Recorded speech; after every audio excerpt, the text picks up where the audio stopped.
आज आपण आपल्या जय महाराष्ट्राच्या प्रेक्षकांना या येरमाळा येथील यात्रेचं रहस्य दाखवणार आहेत। खरं तर हे चुना वेचण्यासाठी भाविक जे बघताय ते पूर्णपणे या चुना वेचण्याच्या राणामध्ये एकत्रित आलेलं आपल्याला बघायला मिळतंय। खरं तर हे आता पालखी या ठिकाणी अवघ्या काही मिनिटांमध्ये या राणामध्ये पोहोचणार आहे आणि पालखी या राणामध्ये पोहोचल्यानंतर भाविकांकडून चुना वेचला जातो आणि त्या चुन्याचा देवीच्या मंदिराला रंग दिला जातो। मला सांगा, तुम्ही आता चुना वेचण्यासाठी आलाय, कुठून आलाय? पुण्यावरून आले। पुण्यावरून किती वर्षांपासून इथे यात्रेला? 10 वर्ष झाले। काल तुम्ही इथं चुन्याच्या रानात आला होता का? काल तुम्हाला चुना दिसला होता का? आणि चुना आजच का आला? काल नव्हता चुना, आज पडला। आज पौर्णिमा आहे ना, पौर्णिमेची रात्री चुना पडतो। आता पालखी आली की चुना पडतो। आज हे काय? हा तुम्ही वेचला चुना? हा मी वेचलाय। हो वेचलाय हा चुना आम्ही। काय सांगाल, हा चुना कधी आला, कधी वेचला तुम्ही? हा चुना जो आहे तो पौर्णिमेच्या रात्री त्याची रास असते आणि ज्यावेळेस येडावीची पालखी ज्यावेळेस येते इथे अख्खे जे चुनखडी असते असं पांढरी शुभ्र होते, हे फक्त पौर्णिमेच्या रात्रीच होतं। पण हा तर परिसर सगळा चुनखडीचा आहे का? इथं माती हे रान हे चुनखडीचं आहे हेच का? तर वैशिष्ट्य आहे आमच्या येडामाईचं। तुमची श्रद्धा, तुमची भक्ती भाव मनाने तुम्ही जेवढी सेवा कराल तेवढा चुनखड तुम्हाला जास्त दिसेल। काल तुम्हाला इथं चुना दिसला? अजिबात नव्हता। तुम्हाला दिसला का? नाही अजिबात नाही आज तुम्ही चुना वेचला? हो वेचला। काल नव्हता चुना? काल नव्हता। आज कुठून आज आला? आज कुठून आलाय तर दिसला आम्हाला चुना। श्रद्धा असला. काय सांगाल, कुठून आला? पुण्यावरून आले। आज तुम्ही इथं चुना वेचायला आलाय, चुना सापडला तुम्हाला? चुना आम्हाला सापडला।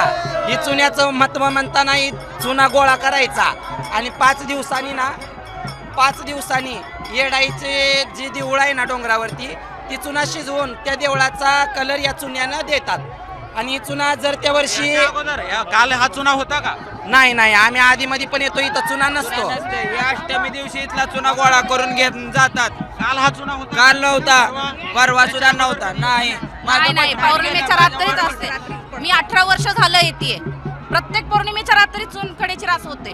आदल्या दिवशी नसतं किंवा दुसऱ्या दिवशी नसतं, फक्त पौर्णिमेलाच असते याची रास।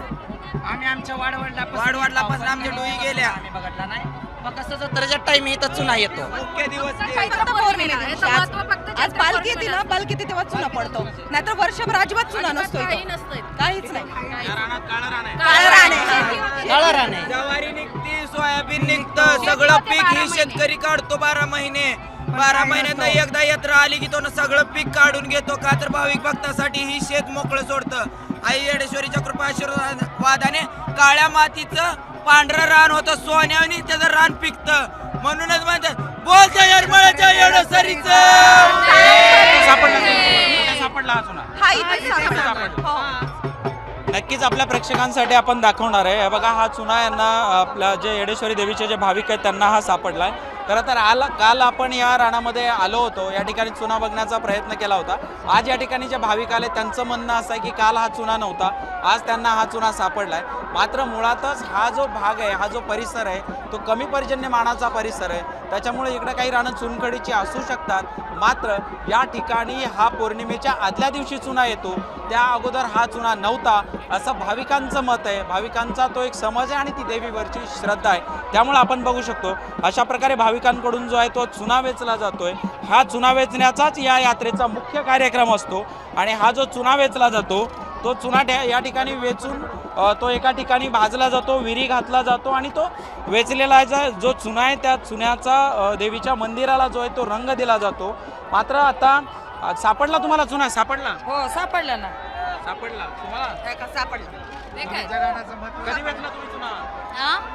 आता वेचला? आता वेचलाय। नक्कीच आपण जर बघितलं तर भाविक इथं चुना वेचण्यासाठी येत आहेत आणि भाविकांनी इथं चुना वेचलेला देखील आपल्याला बघायला मिळतोय। कॅमेरा पर्सन संतोष शिरसाटसह मी उदय साबळे पाटील, जय महाराष्ट्र, येरमाळा, धाराशिव।